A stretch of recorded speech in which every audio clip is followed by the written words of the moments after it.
So the second week of remote learning is complete. And if there's any secret to being a successful educator, it's that you're always a learner. Hi everybody. Here's a tip that I learned about a week and a half ago. I was trying to figure out how can I get all my grades into SIS without doing it individually. So I looked up on YouTube and I found this. Now I didn't know how to put it on the video here, so this is what I did. I think this is how you could read it. So go to this search in YouTube, The Math Connection with Mr. Dansby. He has assignments there. He also has some other things that he's done. You look at the assignment, how to put your grades into SIS. You follow a few simple directions, and within seconds, I had 107 grades put into SIS. When I tell you 1 to 2 seconds, that's all it took. It's a great time saver. You may want to look it up. Take care, everybody. Hope everyone is well. Guess what, everyone? I learned something cool this week. I'm going to start using HyperDocs to become better organized with my lessons. I know some teachers may have an issue with kind of monitoring student engagement. So one thing that I've been able to do is ask probing questions and making sure that the students are answering those questions. Try to make them questions where it's not a one answer, where everyone is answering the same question, but asking a question where there may be multiple answers. And I do that a few times throughout to make sure that I'm getting engagement from everyone.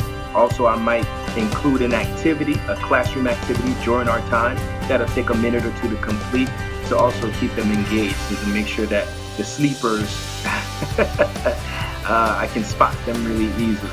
Hey everyone, a helpful tip that I found out this week was the use of Screencastify in order to provide students with a video of you giving them verbal instruction versus only the written instruction. I found this very helpful for younger students, especially those 6th graders. Hey, Heather here from Palm Springs Middle. Just a couple of things I've come to realize this week is that as much as we know that the kids are used to going to school every single day and then going home and doing homework, they're not used to this whole idea of being at home and doing school and doing homework.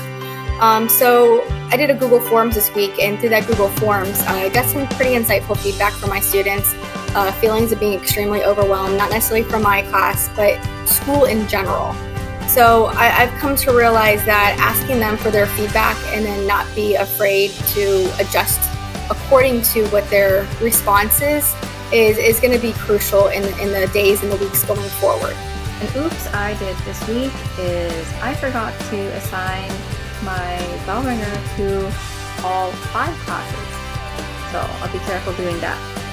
I also realized that even if you don't save your Google recording, Google will actually automatically save it for you. So while that was an oops, it was really cool that they had a backup plan. I learned this week that the work that I'm doing is for the teachers and for the students. I had a teacher reach out to me this week and say thank you for helping him set up his Google Classroom and add interactive materials to his classroom. And I had a student email me and say thank you for helping her learn how to edit her documents. Just out for my nightly walk because I found after being in front of the computer for 6, 8, 10 hours, it's really important to disconnect and come back outside and just get some fresh air and clear your mind a little bit. But I just wanted to share this week, one of my biggest inspirations, I think, is just being part of a team that really is working to help out in any way we can. I know the team that I work for in EdTech really has tried everything possible to ease this transition, and seeing other teams of teachers and other groups working together collaboratively in ways that we've never dreamed of before is just really inspiring, and I'm glad to get to see some of this amazing content coming out of it, and hoping it'll inspire us when we get back in front of our students to really take that leap again to incorporate technology in new and innovative ways instead of being having it thrust upon us. So thanks for making week 2 another great week. We're still here to help out as we keep going through this. Have an amazing weekend. C.S. Lewis said that the most brutal of teachers is experience, but you learn. By gosh, you learn. I can't wait to see what we experience next week.